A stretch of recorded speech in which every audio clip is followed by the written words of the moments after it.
আমাদের প্রার্থী কমরেড নীলাঞ্জন দাশগুপ্ত আপনাদের খাতড়া শহরে উপস্থিত হয়েছে। আগামী লোকসভা নির্বাচনে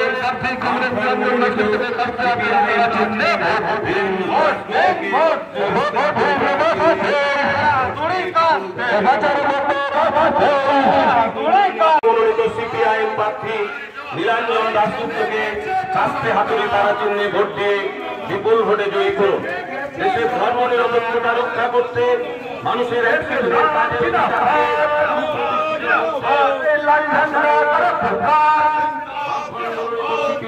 বাঁকুড়া লোকসভা কেন্দ্রে বামফ্রন্ট মনোনীত সিপিআইএম প্রার্থী কমরেড নীলাঞ্জন দাশগুপ্তকে বিপুল ভোটে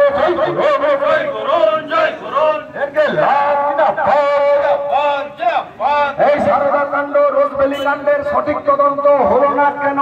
দিদি মোদি জবাব দাও। মানুষ বা খাদা এলাকার মানুষ কেমন সাড়া দিলেন আপনার এই প্রচারে? প্রচারে সাড়া খুব ভালো।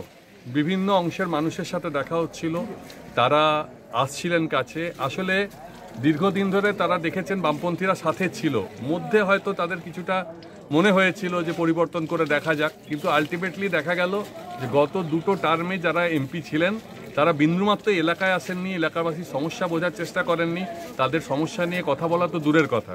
সুতরাং মানুষ বুঝতে পেরেছেন, জঙ্গলমহলের মানুষ এটা উপলব্ধির থেকে যারা বুঝতে পারছেন যে এখানে এখন বামপন্থীদের দরকার, সেই কারণেই তারা বেশি বেশি করে বামপন্থার সঙ্গে যুক্ত হতে চাইছেন এবং ভোট দিয়ে আমাদেরকে সংসদে পাঠাতে চাইছেন। কোন কোন মূল সমস্যাগুলো তারা আপনার সামনে তুলে ধরলেন? মূলত বহু সমস্যা নিয়ে তারা আলোচনা করছেন। জল নেই, খাতড়া মুকুটমণিপুর রেলের প্রকল্পের কথা হওয়ার কথা ছিল, সেটা হয়নি। 100 দিনের কাজ নেই, মানুষের দারিদ্রতা চূড়ান্ত সীমায় পৌঁছে গেছে, লোকজন কাজ না পেয়ে বাইরে চলে যেতে বাধ্য হচ্ছে, অজস্র সমস্যা। তাহলে আপনি যথেষ্ট আশাবাদী? হ্যাঁ, আমি আশাবাদী। মানুষজনের সমর্থন আমাদের সাথে রয়েছে এবং ব্যাপক অংশের মানুষ আমাদের সঙ্গে যুক্ত হচ্ছেন। ঠিক আছে।